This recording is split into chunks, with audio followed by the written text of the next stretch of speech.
Entrada a la plaça, però aquest cop no és l'Expo. Rebuda gloriosa ni més ni menys que de castellers xinesos, faixa inclosa. És el grup casteller que un empresari xinès amb vincles amb Catalunya ha muntat, aprofitant que la colla vella dels xiquets de Valls era a la Xina. 这个达人塔这个活动本身就是一个对人类的一个极限的一种挑战，而且这里面有很多的文化蕴含在里面，所以我就说把它引进到中国来，我们试试看。 I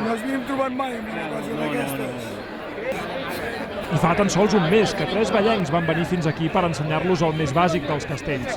Prou temps perquè aquests treballadors hagin aconseguit descarregar per mitjans propis el 4 de 6.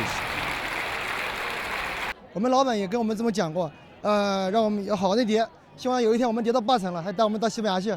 Agraïts per la rebuda i aprofitant que aquest centenar de castellers xinesos amb camisa carbassa permetien fer una bona pinya, els de la Vella han descarregat aquest 2 de 8 en folre.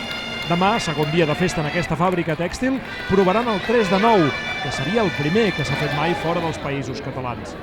I la broma aquests dies en el món casteller és si els xinesos s'hi posen de debò ja podem plegar. De fet, la policia de Xangai va haver d'aturar un grup de joves que volien intentar un castell en ple centre de la ciutat després d'haver vist la colla vella dels xiquets de Valls per televisió. Sergi Vicente, TV3, Hangzhou.